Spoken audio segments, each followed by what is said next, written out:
Continue inshallah ta'ala with the fiqh and ahkam al-nikah, the rulings of al-zawaj, and we also will take a hadith at the end inshallah ta'ala.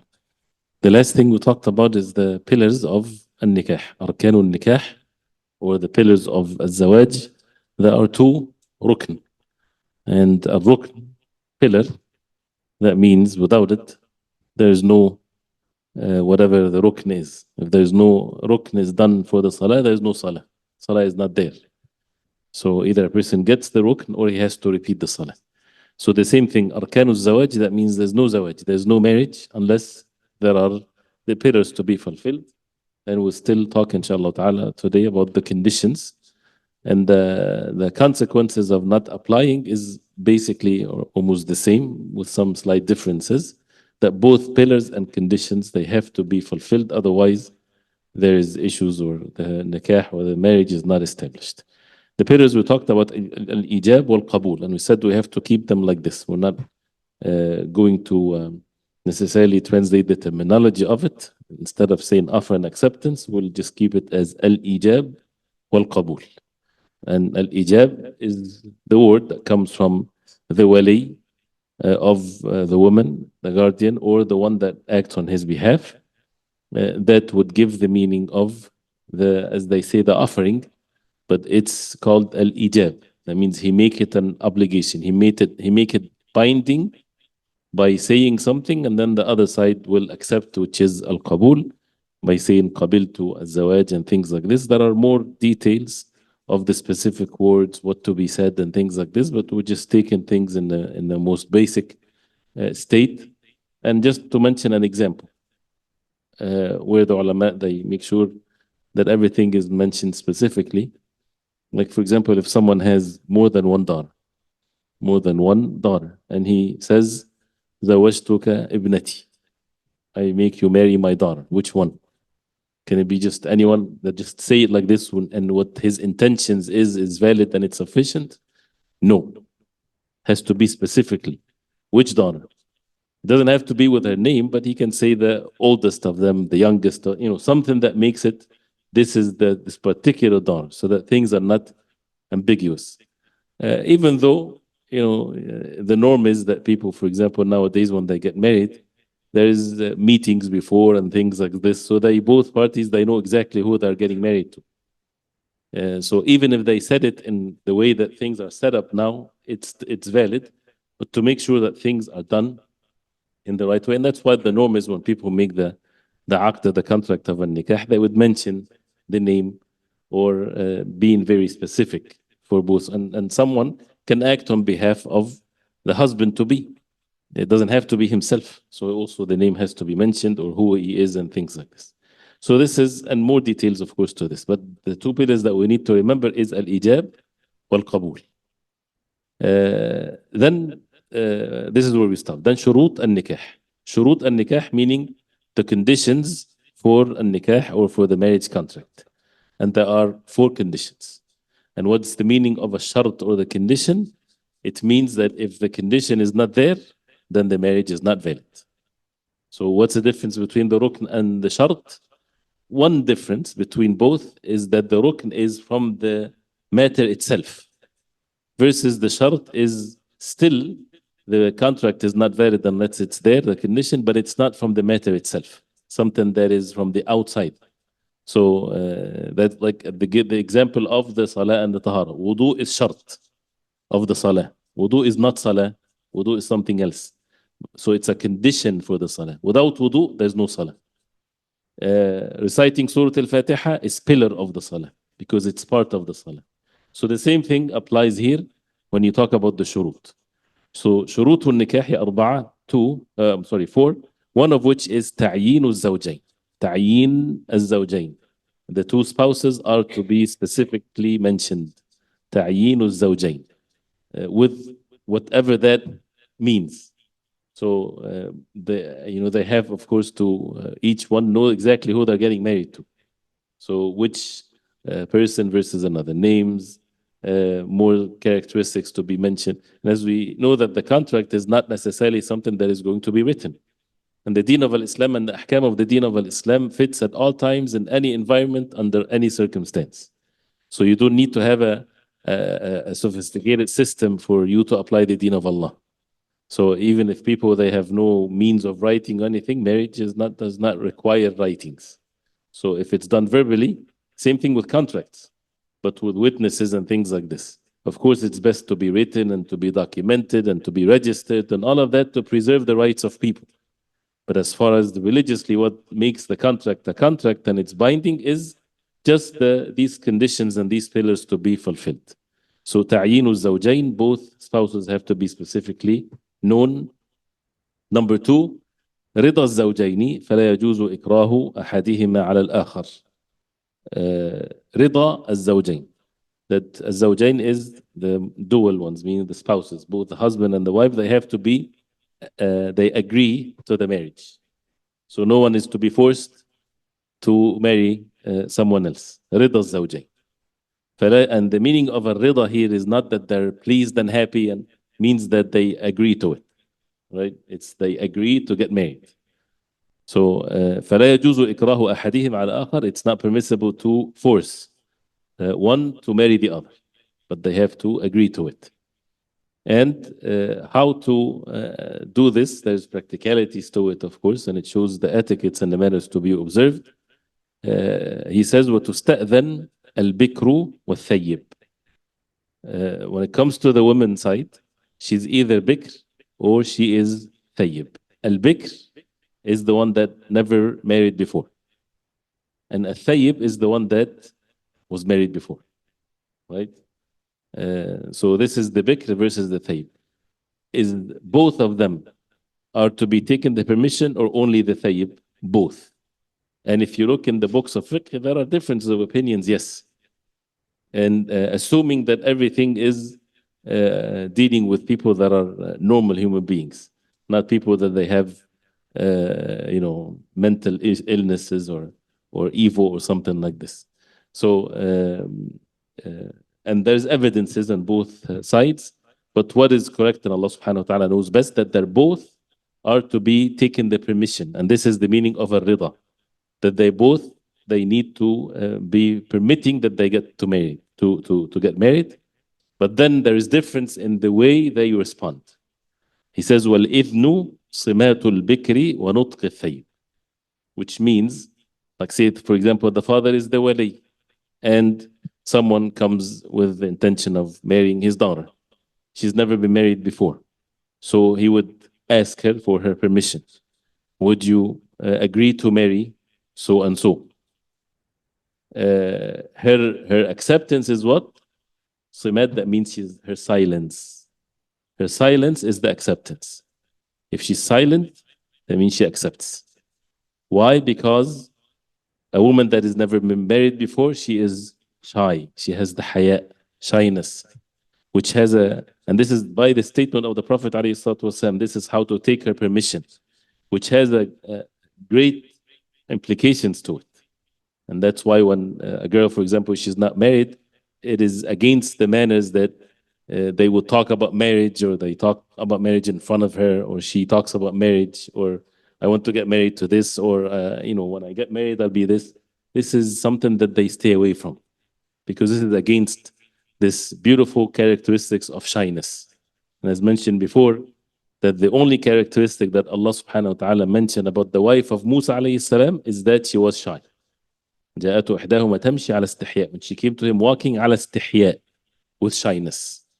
So that's why she's never been married before. And as statements of Fatima radiallahu anha and others, when a Muslim, this is a huge subject and we need to address this, and also how that we raise our children and the differences in raising boys versus girls.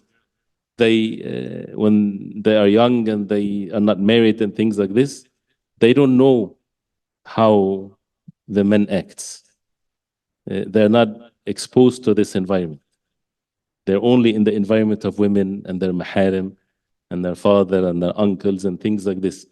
They don't know the evil tricks of those who want to do evil, or those who want to commit sins, and things like this. They do not know the the way of things, whether it's evil or not evil. So that's why when she's raised like this and she has the shyness, this is the proper environment and the proper way for having a healthy and a good household where the wife would observe this devotion to her husband and the husband is kind to his wife and avoiding all of these different things that causes breaking the families and things like this. And that's why we have to be extremely careful in the way that we are raising our children and what are we exposing them to and things like this. And breaking the shyness of the girl is something, and also for the boys. But when it comes to the shyness as one of the basic characteristics of the girl, this is something that should be always encouraged to sustain and to attain. And as Umar radiallahu anhu, when he talked about the ayah of the wife of Musa alayhi salam, when he said ليست سلفع من النساء خراجة ولاجة.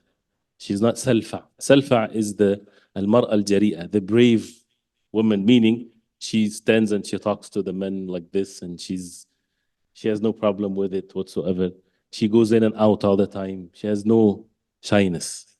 So this is not a good quality, this is a bad quality. That when the woman is not shy. For her shyness, this is one of the good manners that she needs to observe. That's why if her father is asking her, right, she's shy. If she doesn't want to, she would say no. So it doesn't mean that she's shy and she would be forced to get married to someone that she doesn't want to get married to. She would say no. But if she says if she agrees, she say yes. No, she is to be silent. And when she's silent, that means she accepts. It's the silent of shyness. Not that she comes to her parents and says, I want to get married to so and so. That is even if she says that to them.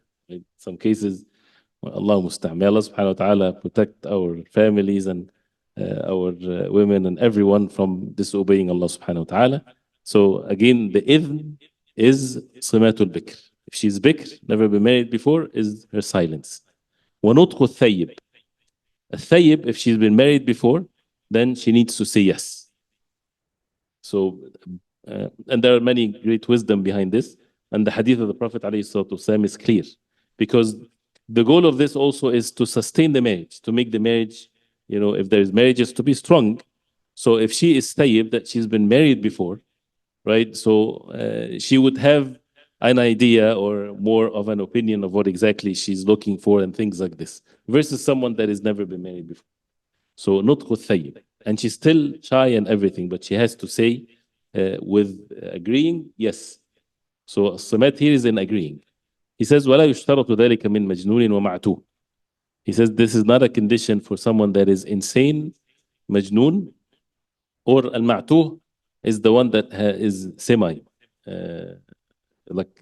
he doesn't have full capacity, mental capacity. Why that is mentioned? Do they get married? Yes. Not all of them, but some of them, they have the right to get married. To get married to what fits their conditions, like both, for example, they have the same situation, and not every one of them. They have to basically have the desire to get married. Marriage is something that would bring goodness in their life, not that they are completely insane and they would just cause craziness. Of course, nobody would ever say that. But as far as do they have the right to get married, some of them in certain situations, yes.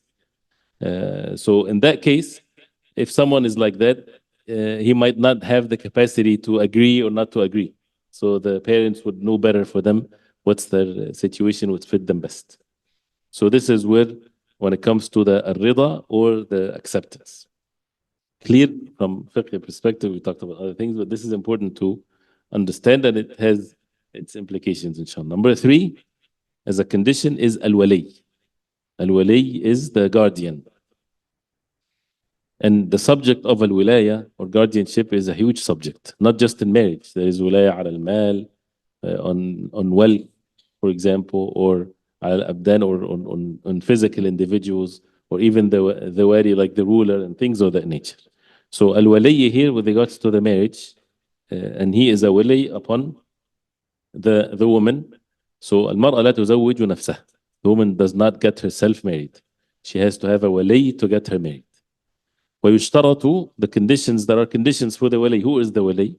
He says أن يكون ذكرا that he's male, حرا, a free man, بالغا, he reached the age of puberty, not a child, عاقلا, someone that is sane, Rashidan, that means has al-rashad, that means he knows exactly what's good and what's bad, and what would be good for his daughter, for example, if he's the wali, or because here, when you have a wali, uh, he might be foolish. I'm sorry to with the terminology in spending money, for example. He's not very competent when it comes to money wise. He spent foolishly. But he is Rashid. He is good when it comes to what is best for his daughter, for example, when it comes to marriage. So because these things sometimes get confused, whether the person is fit. He doesn't have to be fit in every matter, but when it comes to what is best for his daughter, or his, if it's not the father, then he should be someone that will make sure that he does the right thing. And that's why, as it also might be mentioned, if part of the conditions is that the religion has to be the same. So the religion of the woman and her wali. So if a woman is Muslim and her wali, her father is not Muslim, is not a Muslim, then he cannot be her wali. So his wilaya will go to the one next in line if he's a Muslim. And as he will mention here, who's next in line. So if none of her family men, they are Muslims, then it goes to the sultan, to the ruler. And doesn't have to be the ruler. The ruler would appoint, or the qadi or the judge is usually act on behalf of the ruler. So the qadi. And he become her wali.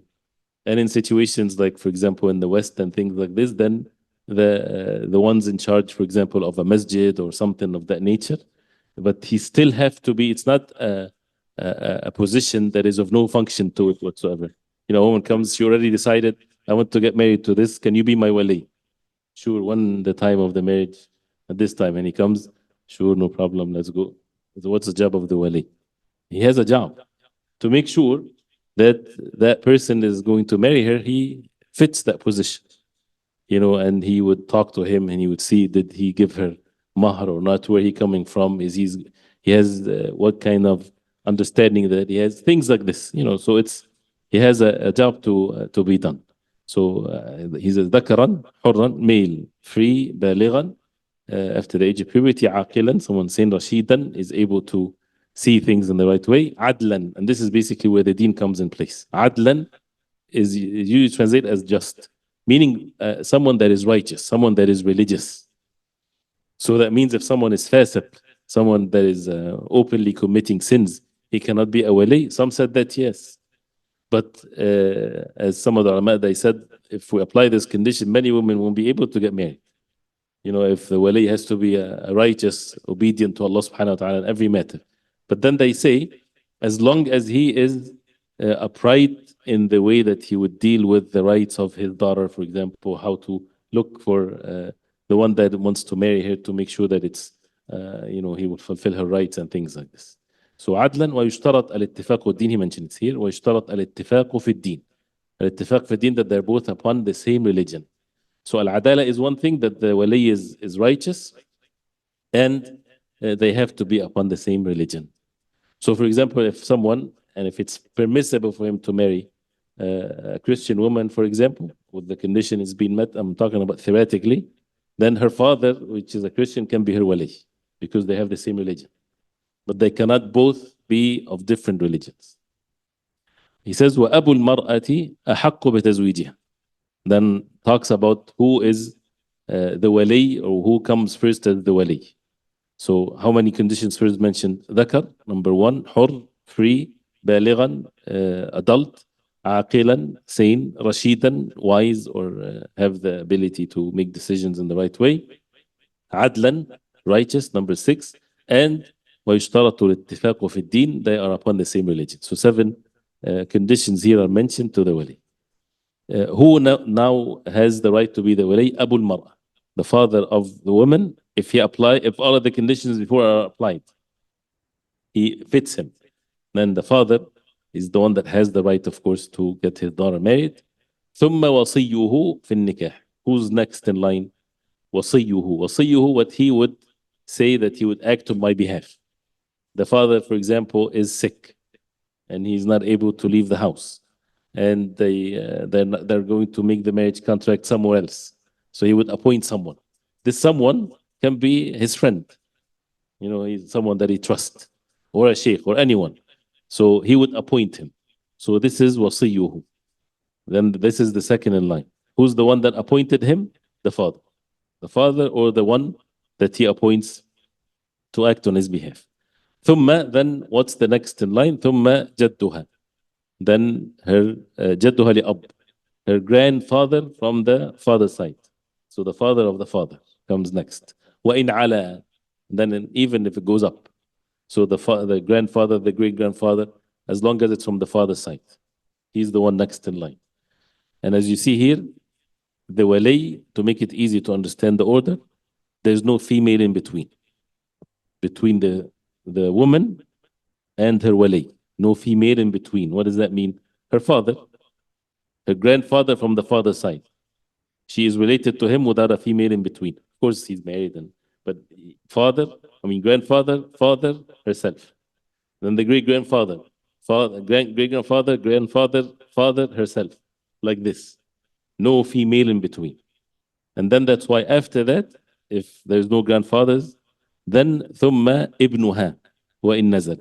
Then her son, if he is male and adult and all of these things, right? Her son, and what's وإن نزل, going down. So the son of son, the son of son of son. She's 90 years old and wants to get married, and she has, great son, and he's adult and all of these things. Sure. So it has to be also that, but after the grandfather. As you see here, it's easy to remember because this is the usul. Usul meaning the we will need these terminologies when we talk about the laws of inheritance. Every person has asl wa far'.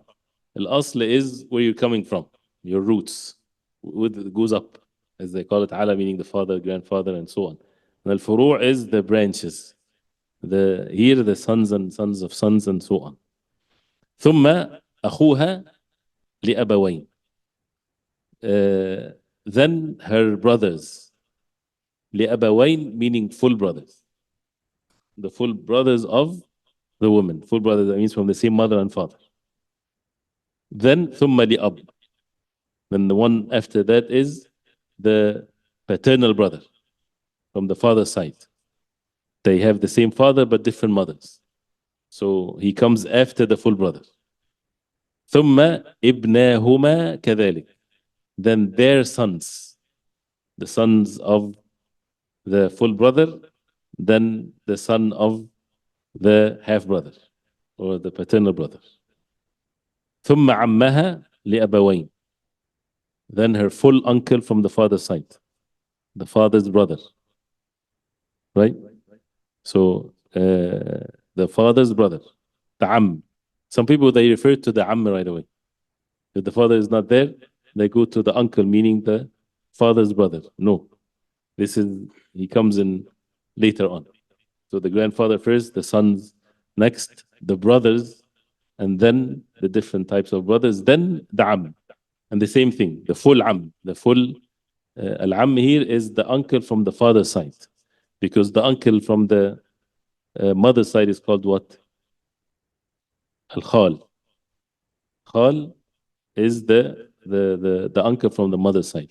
So al-am is the full am first. That means from the same father and mother as the father.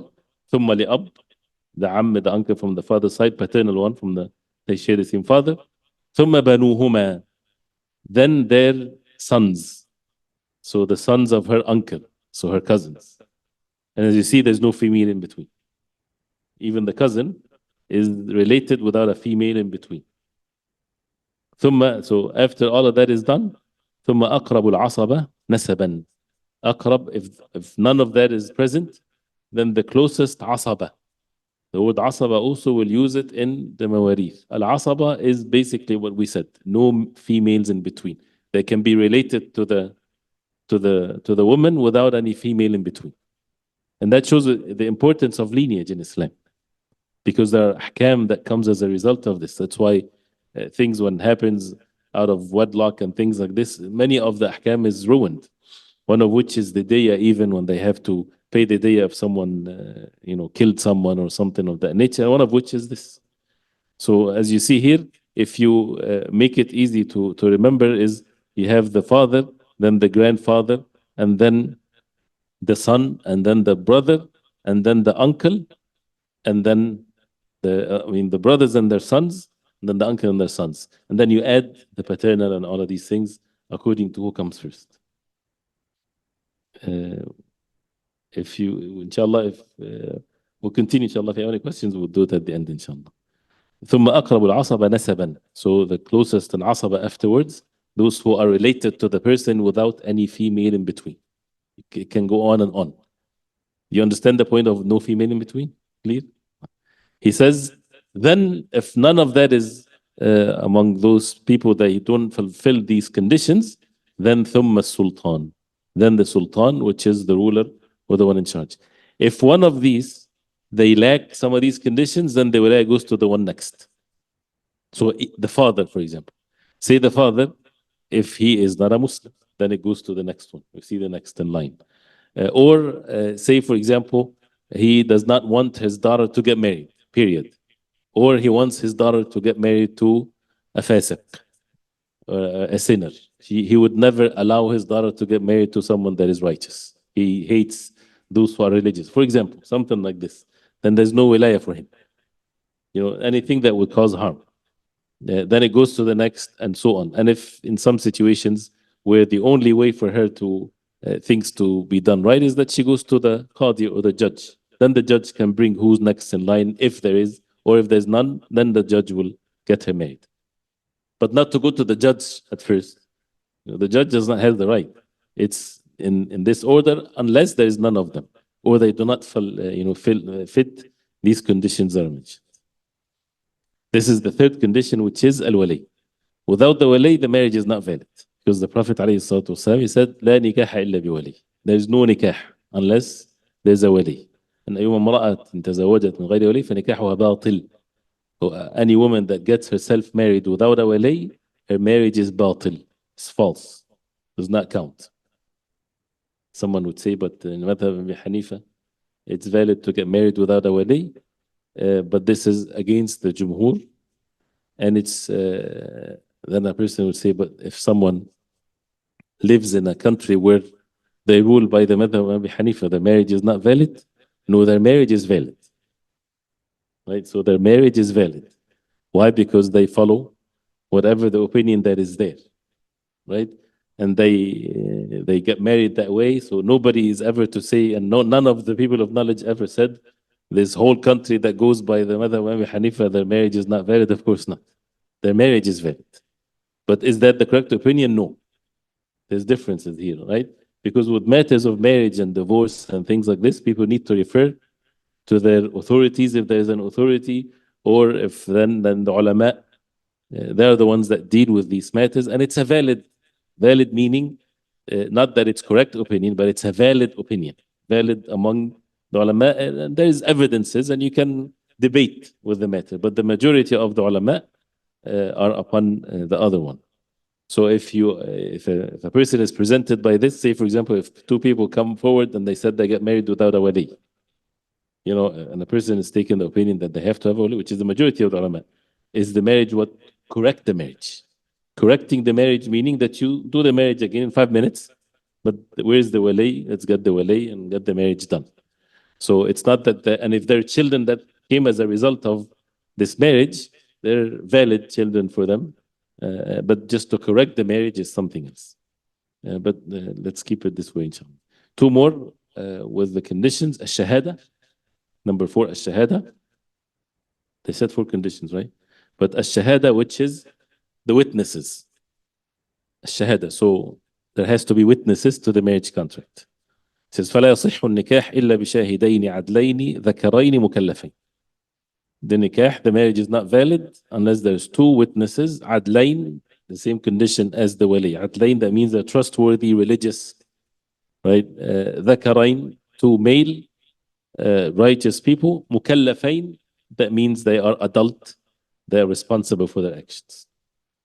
So, and the witnesses are not just someone that, hey, can you come and witness, and they sign a contract. They're witnessing the contract, so that makes it marriage and not something else.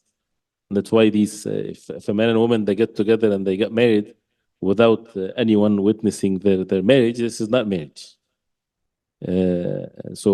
Witnesses, that means, and if they tell the witnesses, do not tell anyone, this is a secret marriage, then this is also an issue with the marriage contract. But then, does the person has to inform the entire world that he got married? No. But he cannot make it just secret between him and the wife and two men and none else to know. There has to be i'lan al-nikah. I'lan nikah is that, as even some of the Sahaba, they said, like a person walking the street, you tell them, listen, I got married. So that it's not a secret where you make sure that nobody knows. Otherwise, people would think bad of them. So, but anyway, so a shahada is different. A shahada here is to have two witnesses at least. He mentioned number 5 here, خلو الزوجين من الموانع, when the two spouses are not having anything to prevent them from getting married. الموانع is, say for example, a woman, she is in her iddah. She cannot get married. She's divorced, but she is still in the iddah period, in the waiting period. If it's the first talaq or the second talaq, she is still under the contract of marriage with her husband. She's not divorced yet. So if a man divorces his wife and she has to wait 3 menses, she is to stay with him in his house. It is not permissible for her to leave without permission, unless there's harm is going to happen. This is something else. So she's still with him, and she does not wear hijab in front of him, and things like this. And if they return back together, whether it's with relations or to make it clear, then it counts as a divorce, but they back together. So while she's in this, even if she went to her parents' house, it doesn't matter. She's in the waiting period. It's not permissible for her to get married, or after the husband dies in the waiting period. So that's a mana, one of the mawana, or the things that prevents a woman to get married, for example, or someone already have 4 wives, things of that nature. So both, they have to be valid for them to get married. They're not having anything to prevent them from getting married. We'll stop here, inshallah. So this is the conditions. We'll take the hadith, inshallah. So what's mentioned here, 5, not 4. You have it in the English, 5 or 4. So the last one is not mentioned. Right. So it's here, تعيين الزوجين. What's the تعيين, the first one in English? تعيين الزوجين. Huh? The bride and groom might be specified. Right. So تعيين الزوجين. Number 2, رضا الزوجين. What's the رضا الزوجين? It says might be pleased, which basically it's I don't know, for the word pleased is, that means they're happy. I mean, they agree. They cannot be coerced. Right. Oh, okay. So they accept one another. And we talked about how the permission is sought. The wali, the guardian. Number 4, the witnesses. And number 5, there's no mawana or anything that would prevent them from getting married. Then what's next is ما يسن وما يحرم في النكاح. What's recommended and what's haram in matters of marriage. And he will talk about something about the khitbah or the engagement. Usually they talk about that first, but he mentioned some of it later, inshallah. The hadith, inshallah, is the hadith 78. Hadith 78. I don't think we took it, right?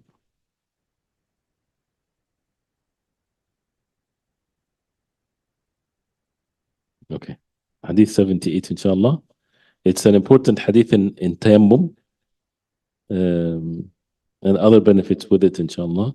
And you can only memorize the point of reference, but we'll take it, inshallah. You ready, inshallah? 78. You ready to say it? Everybody's there? عن عمار بن ياسر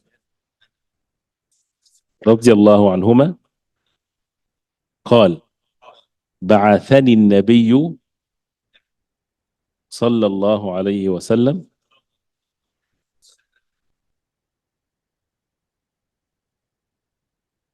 في حاجة فأجنبت فأجنبت فلم أجد الماء فتمرغت في الصعيد كما تمرغ الدابة كما تمرغ الدابة ثم أتيت النبي صلى الله عليه وسلم فذكرت ذلك له فقال إنما كان يكفيك أن تقول بيديك هكذا ثم ضرب بيديه الأرض ضربة واحدة ثم مسح الشمال على اليمين وظاهر كفيه وظاهر كفيه ووجهه متفق عليه. It's very easy inshallah, easy also to memorize. Here Ammar ibn Yasir radiallahu عنهما because Yasir radiallahu عنهما قال, he said, بعثني النبي صلى الله عليه وسلم. I don't have a translation of the hadith, so we'll explain it inshallah, and you can read, you can see the translation inshallah. We've not been sending the hadith with the translation of the week, my laziness, but also it's for people, for you inshallah, to put effort inshallah. The effort brings the ease of memorization inshallah. So بعثني النبي, that means the Prophet صلى الله عليه وسلم بعثني, he sent me في حاجة, he sent me in a حاجة, he sent me in something, in a need for something, he sent me for something to do. The Prophet ﷺ sent him, he did not mention what it is. So whether it's something personal or something for the ummah, Allah knows best. فأجنبت, so that means it was a traveling thing. فأجنبت, that means I became junub. فأجنبت, talking about himself, I became junub. And junub, that means I become in state of janaba, whether it's because he had relations or basically the seminal fluid came out, so that means he has to take a shower. So he has to take a shower. فأجنبت فلم أجد الماء, I was not able to get water to take ghusl or to make ghusl, which is mandatory for him. فلم أجد الماء. So then he said فتمرغت في الصعيد. تمرغت, التمرغ is when a person rolls on both sides. فتمرغت, التمرغ is when you roll on the ground like this. فتمرغت في الصعيد, الصعيد is the dust, is the dirt, right? So there's no water, so this is what he thought is the tayammum, is to do what you would do with shower. That means you cover your whole body with the dirt. So فتمرغت في الصعيد, and it shows how يعني even though he did not have the knowledge of it, but he wants to make sure that he does things in the right way. So he said فتمرغت في الصعيد كما تمرغ الدابة, like the animal would do on the ground, to make sure that his whole body is covered with dirt. ثم أتيت النبي صلى الله عليه وسلم, then I went to the Prophet عليه الصلاة والسلام, فذكرت ذلك له, I mentioned to him what I did. فقال, so the Prophet عليه الصلاة والسلام, he said, إنما كان يكفيك, indeed was what was sufficient for you. إنما كان, indeed, إنما is exclusive. This is the only thing that is sufficient for يكفيك, from al-kifaya, sufficiency. أن تقول, that you would say, بيديك هكذا, that you would say. تقول is not to say, but this is, I'm just saying it like this to get something linguistically here, is that أن تقول بيديك هكذا. It was sufficient for you that you would say with your hands like this, meaning it was sufficient for you to do with your hands like this. The Arabs, they would say with an action, they would call it a speech. As the hadith of the Prophet ﷺ, that the munafiq يرى ذنبه كأنها ذبابة. The munafiq, he sees his sins, the hypocrite, he sees his sins as if it's a bug or a fly on his nose. فقال لها هكذا. فقال لها, he said to the fly like this. That means he did this with his hand. and this is how his sins to him. فطار, that means his sins are so small to him. It's like a fly falls on his nose and he does that to him. So the point here, the Prophet ﷺ said, فقال لها. He said to it. He did not say, he just moved. He explained the motion of the hands with saying فقال لها. So here the Prophet ﷺ is saying to him, it's sufficient for you that you would say with your hands like this. It means that you would do, which is an evidence that al-qawl is fi'l. Your speech are actions. Speech are not something else. So anyway, so he said to him, what's sufficient for you is to do with your hands, yadayk, two hands, like this. ثم ضرب بيديه. Then ضرب, that means he hit, عليه الصلاة والسلام, بيديه. This is, who's saying that? Ammar ibn Yasir. Before it was the statement of the Prophet عليه الصلاة والسلام. He said, إنما يكفيك أن تقول بيديك هكذا. What is sufficient for you that you would do with your hands like this. Now Ammar ibn Yasir is explaining what the Prophet عليه الصلاة والسلام did. ثم ضرب بيديه. Then he hit with both of his hands عليه الصلاة والسلام الأرض, the earth, ضربة واحدة. One hit, only one time. ثم مسح الشمال على اليمين. Then he wiped the left on the right. وظاهر كفيه. وظاهر كفيه. الظاهر is the outside part of the hands, not the palm, because the palm already hit the ground. So he wiped the left on the right, like this. وظاهر كفيه. Both, يعني he did first the left on the right, and then to have both hands done. ووجهه, and his face. That's the tayammum. So he explained the tayammum, that he did one hit on the ground, and then he wiped his hands like this, and his face with the same one hit, not two hits, not one for the hands and one for the face. And he started with the hand, and I'm sorry, actually the tayammum is with the face and then the hand. So he did like this, and then the face, and then the hands, and that's it, right? So وظاهر كفيه ووجهه, but in other hadith that it shows the order like this.